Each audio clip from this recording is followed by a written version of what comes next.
Dos espeleólogos se metieron en una cueva subterránea. Aquel laberinto bajo tierra, de varias decenas de kilómetros, no frenó sus ganas de abrir mapa en terreno desconocido. Horas después, solo uno de ellos consiguió salir. El otro no fue encontrado hasta 12 años más tarde, cuando una nueva generación de exploradores lo descubrió. Y así salió a la luz una historia imposible de olvidar. Este es el accidente de la cueva de Agen Alwed que contamos hoy. La cueva de Agen Alwed está en el sur de Gales, Reino Unido.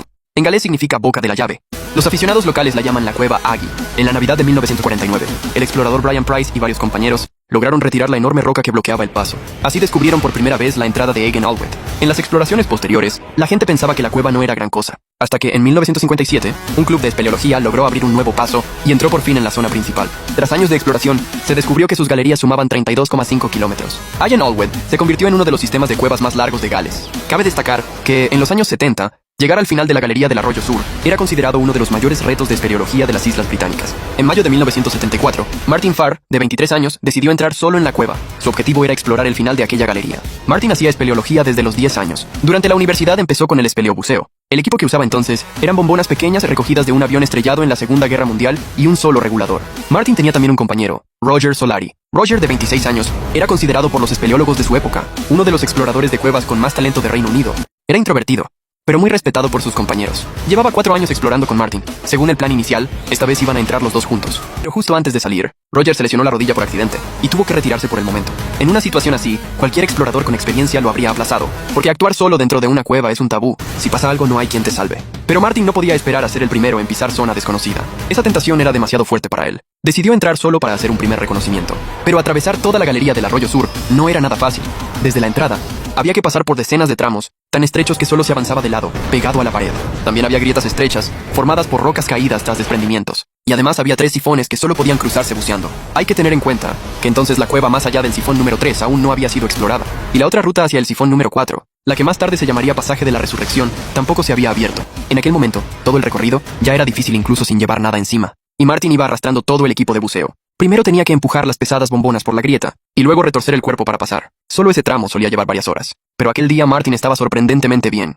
Casi sin descansar, llegó a la entrada del sifón número 3. Antes que él, nadie había cruzado por completo aquel tramo subacuático. Se sumergió directamente. El cruce fue muy bien. Al salir del sifón número 3, Martin descubrió que detrás había una galería seca. Dejó el equipo de buceo en la orilla y siguió gateando por aquel pasaje retorcido. Más tarde, ese tramo recibiría el nombre de Maytime. Al doblar una curva, vio sorprendido otra superficie de agua. Después sería numerada como el sifón número 4. En ese momento, el aire de sus bombonas solo alcanzaba para volver. Ya no podía seguir buceando, pero estaba más que satisfecho. Había cruzado el sifón número 3 y descubierto el sifón número 4. Con esa sensación de logro, tardó 4 o 5 horas en regresar por el mismo camino a la superficie. Nada más salir, Martin le contó la noticia a Roger. Roger, al oírlo, se moría de ganas de bajar con él a verlo. El 15 de junio de 1974, Martin y Roger entraron de nuevo juntos en la cueva. Esta vez, Roger ya tenía la rodilla recuperada, pero le había vuelto la sinusitis. Una sinusitis fuerte dificulta compensar la presión bajo el agua. En casos graves puede provocar dolor intenso e incluso sangrado. Martin le aconsejó que pensara en retirarse, pero Roger insistió en entrar en la cueva. Esta vez el plan era muy detallado. Cada uno llevaba 3 bombonas. Primero cruzarían los pasos estrechos y los sifones número 1 y 2. Antes de entrar en el sifón número 3, dejarían en la orilla las bombonas parcialmente usadas para utilizarlas en el regreso. Luego seguirían con bombonas llenas.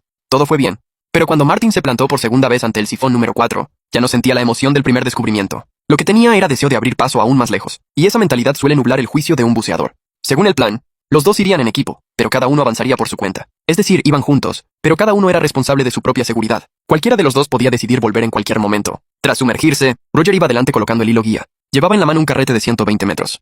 Martin iba justo detrás, con otro carrete de 300 metros para continuarlo. Así, si la visibilidad empeoraba o se perdían, podrían encontrar la salida siguiendo aquella línea. Tras nadar unos 120 metros, Roger agotó su hilo. Los dos cambiaron de posición. Martin pasó delante para abrir camino y seguir tendiendo la línea. Roger iba detrás. Entonces Martin observó que Roger parecía respirar con dificultad, pero asumió que Roger sabría cuidarse solo, y no hizo nada más. Por su parte, Roger no quería dejar que Martin se adentrara solo en aguas desconocidas, ni perderse aquel nuevo descubrimiento, así que apretó los dientes y lo siguió. Mientras nadaba, Martin miró de reojo el manómetro. Ya había consumido 1/3 de la bombona. En el buceo en cuevas hay una regla de hierro, llamada la regla de los tercios. 1/3 del gas se usa para avanzar, otro tercio para regresar, y el último tercio se reserva para emergencias. Según la norma, Martin debía darse la vuelta en ese momento, pero tomó una decisión que lamentaría toda la vida. Se aferró a la suerte, y pensó que delante estaría la otra salida. Miró atrás y no vio a Roger. Dio por hecho que Roger ya había empezado a volver, así que Martin siguió adelante. Pronto se encontró con un tramo de roca suelta que ascendía. Martin creyó convencido que arriba habría una cámara de aire, y nadó hacia arriba con todas sus fuerzas. Pero lo que tocó fue el techo de roca. No había aire. No había salida. Para entonces ya había consumido más de la mitad del gas. No quería rendirse. Vio que el paso subacuático seguía adelante, así que nadó otros 9 metros. Pero sobre su cabeza solo había techo de roca.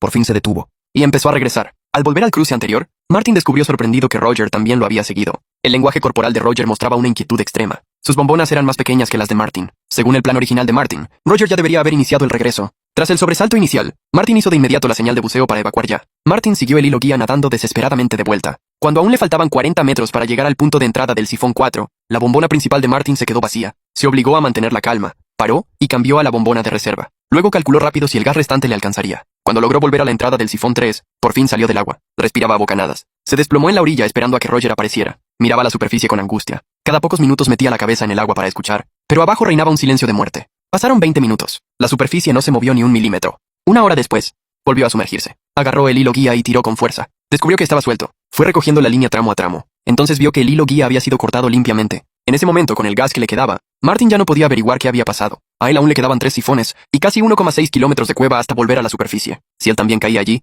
tal vez pasarían años antes de que alguien los encontrara. Horas después, Martin llegó a la superficie y avisó a la policía y al equipo de rescate en cuevas. Durante los meses siguientes, los rescatistas se sumergieron varias veces en la cueva y registraron todo lo visible del sifón número 4. No encontraron nada. En 1981, 7 años después, Martin, aún cargando con una culpa que no se apagaba, volvió personalmente al lugar. Organizó una búsqueda intensiva de 3 días. Tampoco hubo resultado. Hasta que en 1987, 12 años después del accidente, dos expertos espeleobuceadores de una nueva generación, Ian Rowland y Julian Walker, empezaron a desafiar de nuevo el sifón número 4. Los dos lograron superar el punto máximo al que había llegado Martin y completaron todo el sifón número 4. Descubrieron que al otro lado había una galería seca. La llamaron la sala de la salvación inesperada. Pero allí la cueva acababa en un callejón sin salida. No conducía a ninguna salida. Durante aquellas inmersiones, encontraron el cuerpo de Roger. Pero el sistema de cuevas era demasiado estrecho. Estaba a varios kilómetros de la entrada y exigía cruzar varios sifones. No pudieron sacar el cuerpo. Roger se quedó para siempre en el sifón número 4. La investigación posterior concluyó que el equipo de espeleobuceo de aquella época era bastante rudimentario. La posición de las válvulas de las bombonas estaba muy mal diseñada. Para cambiar de fuente de aire,